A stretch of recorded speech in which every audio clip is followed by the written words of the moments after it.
وصه لي الطبيب وقال لهم عزلوه لأن يحمل مرض ساري وممنوع الزيارة وخطر خط على الباب. بشمع أحمر اجوني وشمعوا داري وكتبوا لافتة ورسموا شعار الموت، وعلى بابي تنصب مرشد وقاري، وحتى اسم المنع ما ينذكر للناس ويجلدون كل من جابه بالطاري. وظليت بعزلتي وبيش اسل الروح، ورافقت الدموع وعبرتي وناري، وسألت من طبيب الوالدة فد يوم ويا هل تعلم بقلب الوالدة داري. قالت يا الطبيب اقسم عليك شبيه بوليدي الوحيد الصاير شجاري. قالها ابنش ترى يحمل عشق ممنوع ولهذا العشق برويحته شاري. قالت له شعب فهمني يا دكتور حتى ندعي خلص الخالق الباري. قالها اللي يكتب ابنش خطر على الناس وقرأ لأم الطبيب بآخر أشعاري. قالت له دواكم ما يفيد وياه، قالت دم دوانا ودوا العطاري.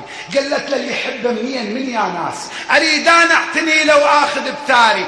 قالها اللي يحب ابنك ابو موصوف اش ما اوصف بزوده مقصر اخباري. وامه نصبت سيدة على النسوان وكوثرها عذب يوم الحشر جاري. وجد اشرب بشر من صلب ادم صار واسر العرش ربه وقبله من ساري. واخو بحر الكرم موصوف للخطار يقول افرح لو انا هزيد خطاري. عرفت اللي يحب ابنك وبيه مفتون وحيرني بغرامه وشتت افكاري. قالت يا طيبي مروتك سميه شو اسمه اللي يحبه وليد لو داري.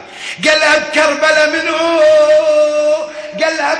منه انذبح عطشان ومنه اللي 3 ايام ظل عاري ومنه اللي توصف كعبة العشاق والطوفة تحبه بليل ونهاري. قالت ليش قلت هذا الوصف لحسين اذا لحسين حبه ارتفع مقداري. عسى ما طاب لان هذا المرض للموت وعسى هذا المرض بالناس ظل ساري. وعساك بهالمرض تنصاب يا دكتور وعساك تصير شيعي وتشكر الباري.